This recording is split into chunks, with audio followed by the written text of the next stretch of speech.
right? But you also keep it there so you can use it to help other people who may be suffering, right? Or to be able to see when somebody is suffering and they don't want to express it. Your malevolence, right?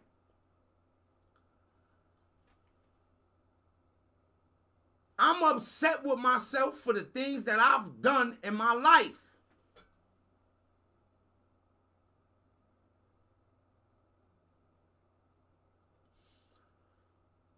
Dudes catch a homicide and dudes be excited. It's like a badge of honor where I come from.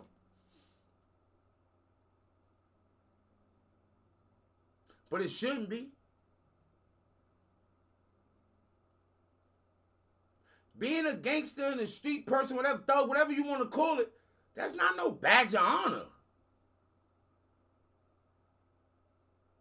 Everybody pro-black, black, black. I'm blackity. I'm with the black, black, black. Well, we kill each other. We unalive each other.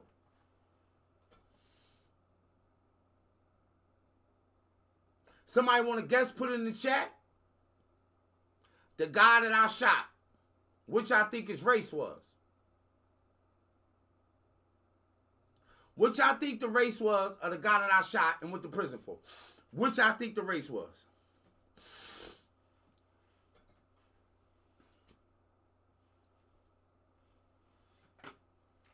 What's wrong with you? What's wrong with you? What's wrong with you? What's wrong with y'all? You niggas are crazy.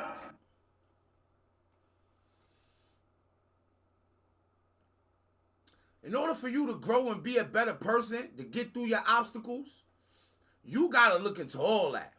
You got to look into you. Everybody got an abyss. Everybody got a dark place. Everybody can have dark thoughts. I used to say, hey, yo, we all have thought about doing something crazy to somebody. Whether or not we did it is the question. Whether or not you've been pushed there, whether or not the circumstances have been right. The moon and the stars. Some of y'all think y'all supposed to be a particular way because of zodiac signs and all type of shit. You could definitely fall into something wild. What's wrong with you? What's wrong with y'all? You niggas are crazy. So you got to look into all of that. And most people, right? Yo, I'll tell you. All the dangerous dudes I know is traumatized young black men. For all the bravado and all the confidence that dudes is running around in the hood with that long gun and all that money in their pocket from boosting the crime rate in their community, right? It's a traumatized young man in there.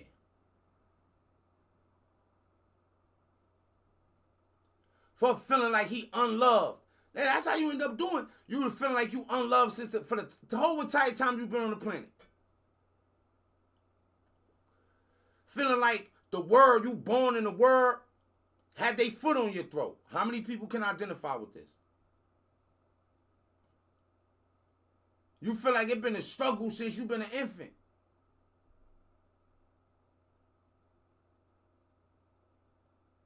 You gotta look into all that. Because when you want to grow and become a better person, you can't hide. You can't hide none. Ain't none of that to be hidden. All of those, it would be like looking into hell, I suppose, to some degree. And then by voluntarily doing that, then you call upon the strongest part of yourself to respond. And the strongest part of yourself is symbolized as the sleeping father nested inside the beast. Mm-hmm. And so the fundamental truth when you look into an abyss is that you don't see the abyss if you look long enough. It's like an answer to Nietzsche's conundrum. If you look long enough into an abyss, then the abyss looks into you. It's like, well, if you look long enough into an abyss, past when the abyss looks into you, you see who you could become in the form of the great ancestral figures nested.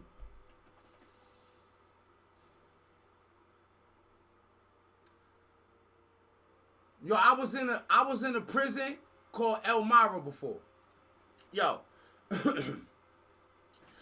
I'm gonna pull up a picture of Elmira. If you're on TikTok, Google Elmira Correctional Facility in New York State. But if you're on Twitch, I'm gonna actually just show you, cause it's a statue in front of the jail that's wild, right? And like I remember my peoples coming up there like, yo, why that statue in front of the jail? And I'm like, yo, why y'all even think like that, right? Let me put statue. See if we get images. Alright. This one right here. Alright, bro. And man, yo, hold on, gang, cause this is a real statue, so I'm like, you know what I'm saying? Shouldn't even be no issue with like really just putting it up. See, why they go to that? What I want to do is, what I gotta do, I blow this up like this. Alright. So this is the statue that's in front of Elmira Correctional Facility, right? Hey, yo. So it's like, the way they described it to me when they came in was like, yo, it's a statue of some dude with a little boy sitting down and they both naked. And I'm like, hey, yo, bro, what is on y'all mind, right? But that's the statue that's in front of Elmira Correctional Facility. Y'all see the prison in the background, right? But I was in Elmira Correctional Facility. And you know, I had 17 years, right? I'm supposed to do 12. I could do 10 and a half, but I'm supposed to do 12 years at a max. So the most they can keep me in prison is for 12 years.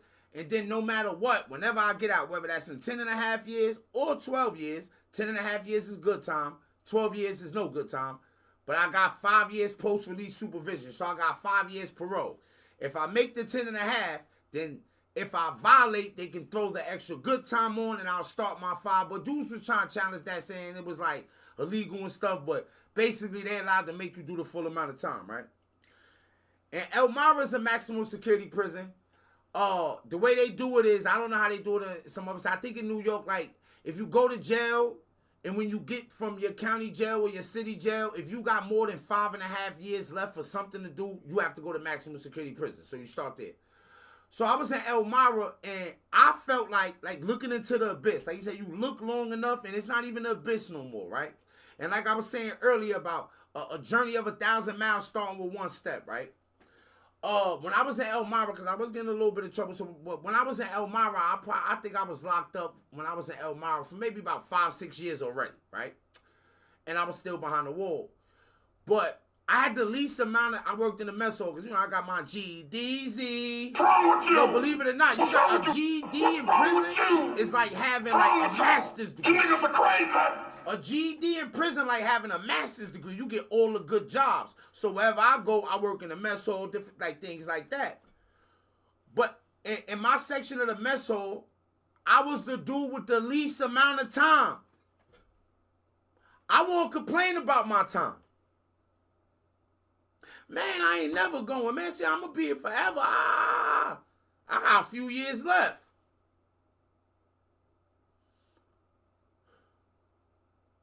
I always bring up Seth. Man, he was 19. He had 45 years.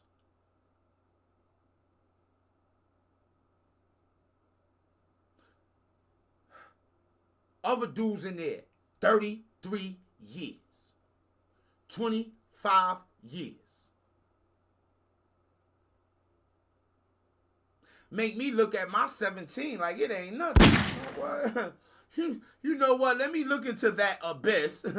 Let me look into that abyss again. Let me see. And the way I describe it to people is like in the beginning, it seemed like I was looking in the tunnel and it was like a pin light.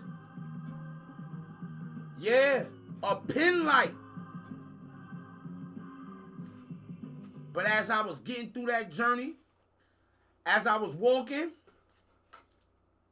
it just got brighter and brighter and brighter. Until I like, oh, nah. I'm about to get out.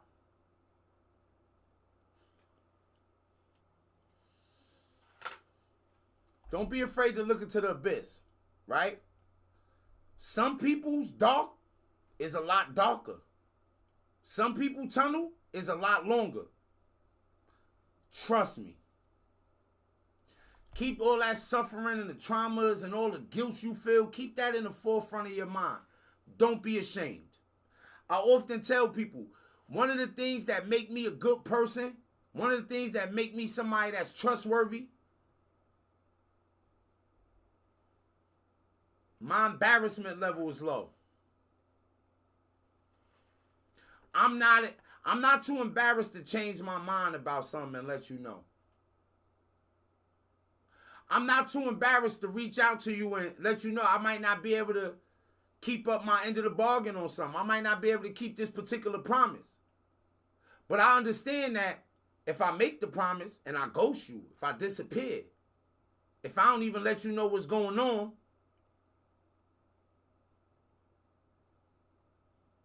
I got to look into a little bit more guilt.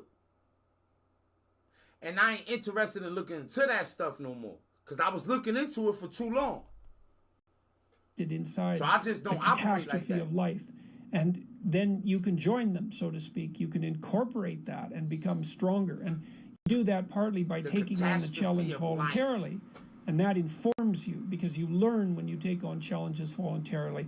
But you also do that as a consequence of psychophysiological transformation, because when you place yourself in challenging situations, let's say the abyss is the archetype of the ultimately challenging situation, then you turn on new genes in your nervous system and in your body that code for new proteins, and you build new structures inside. Hey, yo, bro, I'm resilient as hell. I know, I be feeling it. Yo, you know how they, look, I'm going to break down like, yo, what? If you get motivated and you like that, it could, like, generate, what he just said, I'm going to break it down for y'all, how y'all know, because y'all heard it before, but y'all just, he's saying it, we just like, what? Abyss is the archetype of the ultimately challenging situation. Then you turn on new genes in your nervous system and in your body that code for new proteins, and you build. You turn on new genes and you start coding stuff in your... You become a superhero. Because you got purpose. You got passion. Y'all ever hear when they be like, yo, this person worked for this company for 35 years and as soon as he retired, he died? Or she passed away? Yo, how many of y'all seen the movie Shawshank Redemption? All that time Morgan Freeman was in there, all that purpose he had, because y'all remember how he was in the pen. He's a mover and a shaker. He did what he did. He got busy. Got home, he working in that supermarket. He like, yeah, man.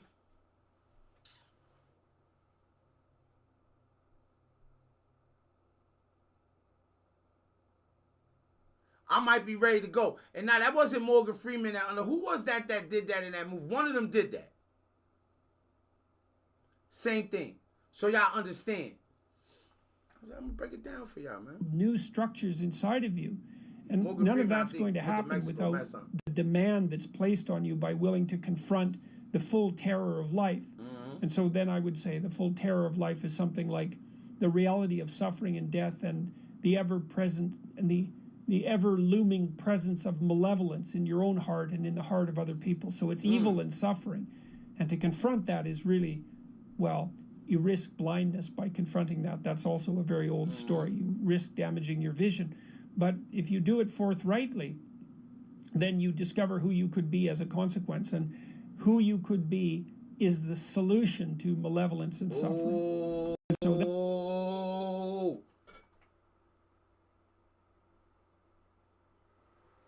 Whole time I was worried about that. Matt, if you're on TikTok, you can't see the Twitch chat, but Matt just asked, was I ever worried about getting betrayed or plucked in prison? Whole time, I always felt like I had something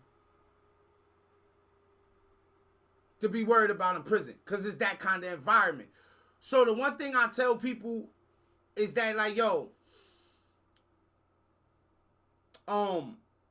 there was a scenario like when I first came home, because especially in maximum security prison, so when you get to the mediums, you see people go home every day. You in them dorms, You looking out the window, it's a dude Monday through Friday. It's somebody walking towards that gate to go home or to get on the bus to go to jail somewhere else to get ready to go home. But when you in maximum security prison, everyday violence is arm's length. What I mean is that at all times, something can happen, right? So, like, you could be you could be in the mess hall on the chow line, and a dude with an arm's length could get stabbed or cut. Anything can happen dudes don't allow for dudes to walk up to them with their hands in their pockets. When you in them yards, you can't just walk up on somebody with your hands in your pockets. Dudes be like, yo, take your hands out your pockets. A dude the back, so that's just the environment. But after a while, you learn it, and you will become comfortable with it. And there are times in prison when you around, people you know.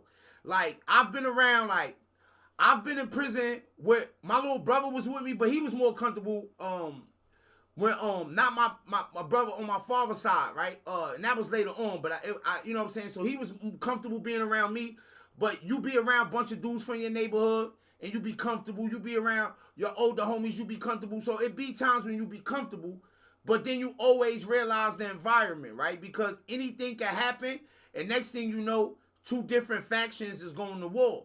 And I used to gangbang. And I tell y'all, New York State Department of Corrections is full of blood gang members, the bulk of it, right? Almost every jail is ran by Bloods or Muslims, but the Bloods do the most violence to each other. Just like how y'all hear about it in California, with the attacking each other. So it'd be set on set stuff. So it'd be a lot of different things that's going on in there. But I ain't gonna lie, after a while in prison, look, I'm gonna tell you, when I felt like I only had bravado, so I tell a story about going into Sing Sing and being nervous walking through them tunnels, because I'm a teenager still, and I'm in maximum security prison, and this is Sing Sing. I've heard about Sing Sing. Up the river, that's when they say going up the river, that was about Sing Sing. This is a notorious famous jail. When you just gotta rely on bravado, it's tougher. But once you get to thinking and you be able to keep yourself out situations, it's scenarios where I turned everybody down. I turned everybody down when people was afraid to turn down. Where something happened to a dude from my neighborhood, but he was doing it was some gang stuff, but so he did something to another dude, and so it was all blood stuff. So he cut somebody from, I don't know, y'all know the area from Rochester or from Buffalo. Now, Buffalo dudes stick together no matter what. They ain't trying to hear that New York City, downstate, Long Island shit. If you do something to somebody from Buffalo, Rochester, Syracuse, in New York, in prison, them dudes stick together. They be like, oh, we don't even care.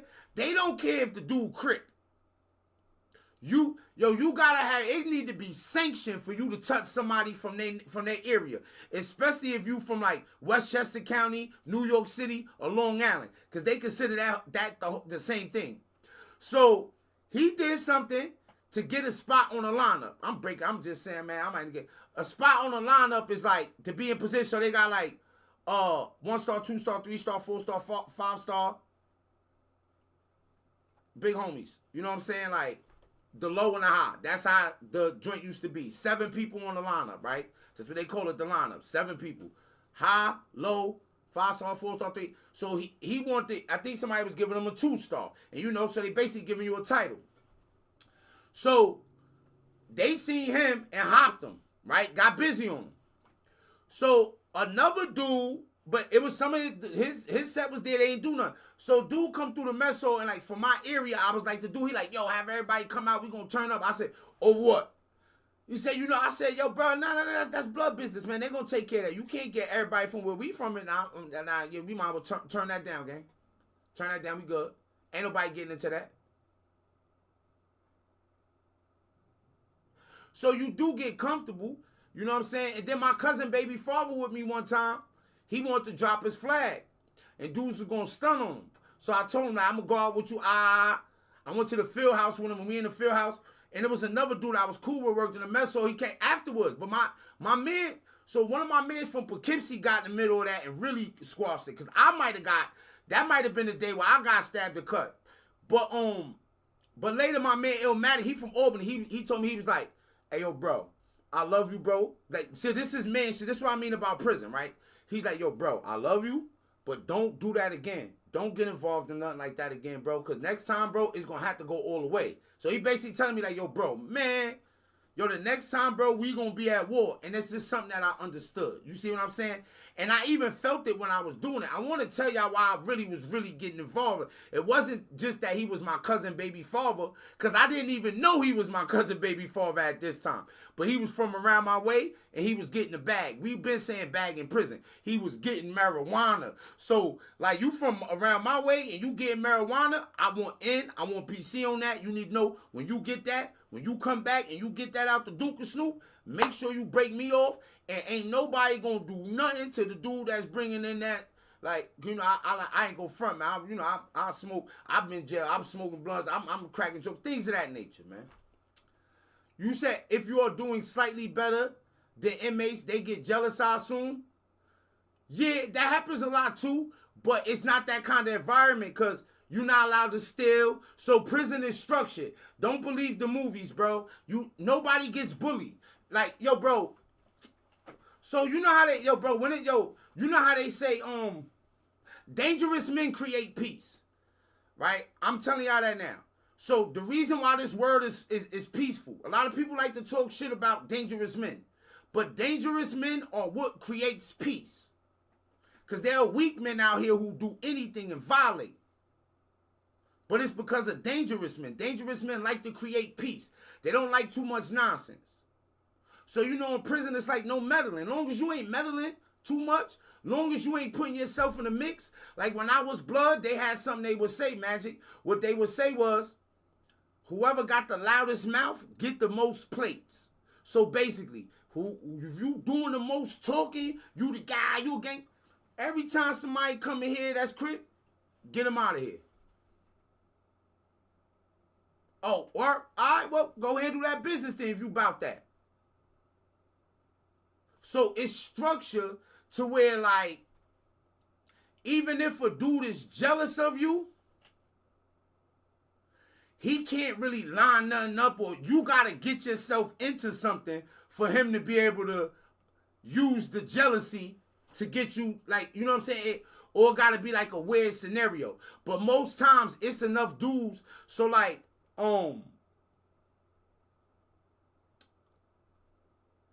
oppression won't go on for so long. So if y'all know the story about how blood started in New York, like, it was like, you think they just was allowed to bubble up? It was Lion King. That was a crazy environment. But it was older dudes, like dudes that's just theros, like standalone dudes that's just with it. Like, what? Oh, y'all ain't doing nothing. Which allowed for dudes to get comfortable and build up. And now a lot of the Bloods do the oppression.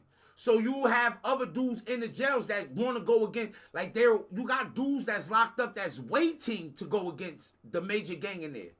You know how you got those dudes that want to be the underdog? Those dudes that, you know how in every scenario, if a dude bullying too much, it's always a dude that's wanting to step up to that bully. Prison is full of those guys. So that's why I tell y'all, right? I've met at least 10 serial killers, right? I met at least 10 men who have unalived, most times women, multiple women. Like, and do y'all know how violent the serial killers is in prison? Zero. The crack dealer from your neighborhood will slap fire out of him for nothing.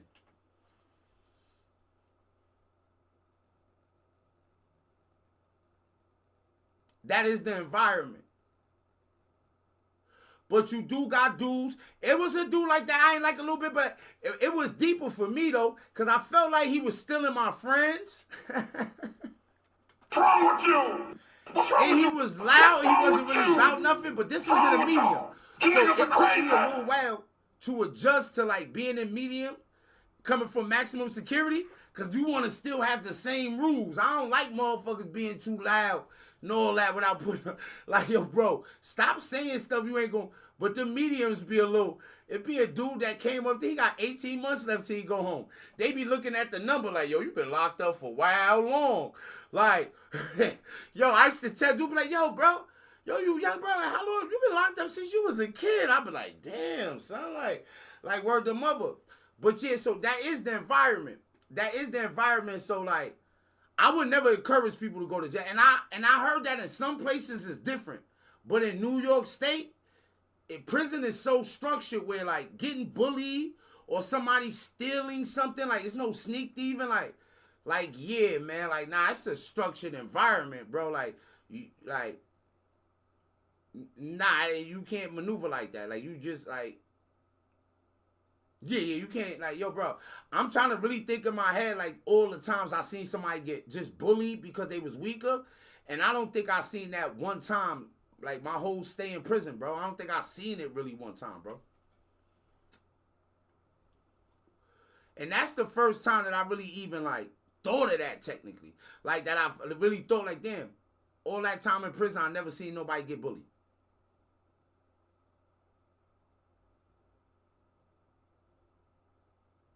It's just, the environment is just too structured.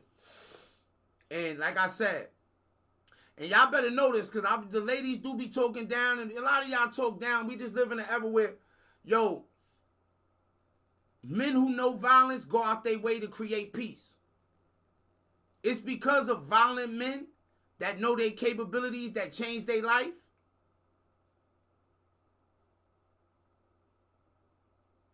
That we can maneuver through the world the way we maneuver through the world, man. Those men, and the thought of those men keep your daughter safe when you can't keep her safe.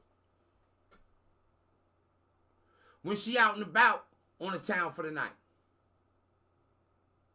Things happen, but they don't happen the way they will happen if we didn't have that barrier there. And that's just a fact. So they always say, the greatest warrior is also the greatest lover. Appreciate the sub. Hubba dubba. Bet my man ain't got no sprites on Fortnite neither.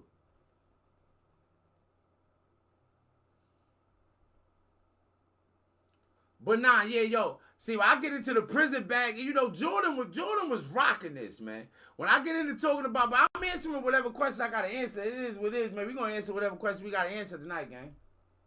That just blew me away when I figured that out. It was partly a consequence of having lengthy discussions with Sam Harris and thinking this through more and more, being pushed to think it through.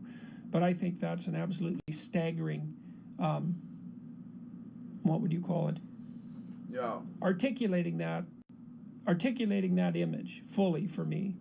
I don't know if I've articulated it fully, but articulating it more fully really had a profound effect on me. I think it's such a brilliant conceptualization that inside the darkest place is the heroic ancestor whose identity you could incorporate. Perfect. It's perfect. And I really believe it's true. And what it does is it says that a human being is actually stronger than the greatest challenge that can be set before him or her. And that's really something I also believe is true. Doesn't matter how... Where you at? The other thing that's so interesting about that is that it transforms pessimism into optimism. It's like, well, the world is a very dark place. It's full of suffering and it's full of malevolence. And it might even be so full of suffering and malevolence that a reasonable person could question the justification of its being. As Ivan Karamazov does in The Brothers Karamazov, which I would highly recommend, by the way. That's an absolutely great book, Dostoevsky. But the truth of the matter seems to be that if you face the pessimism full frontal, so to speak, well, hit me and let me know what's going on. Then you find something in you that's strong enough to take it on. And that really says something about, what would you say, the relationship between human beings and divinity, I would say. Because it takes something transcendent, of transcendent power to be able to rise above the genuine suffering right now. I was just checking life. And I do think that we have that within us if we don't shy away from the challenge. So, you know, there's in Nah, the that's not story of Jeffrey King Arthur Epstein. and the Bro, Holy what's Grail. wrong with you? So the Holy Grail is one of two things. It's a cup that either held the wine that Christ Yo. drank at the Last Supper, or that was used to catch his blood when he was speared on the cross. The Jordan Either Peterson one. gang. But it's the reservoir, let's say, of the fluid that eternally nourishes. It's something like that. And when you go to look for the Holy Grail, you don't know where to look because you don't know where the Holy Grail is. And so King Arthur and his knights, who all sit at a round table because they're essentially equals, each go off to find the Holy Grail, and each of them enters the forest to begin the quest at the place that looks darkest to him. And that's another example of the same idea, is that it's another example of a dictum from Carl Jung, which he extracted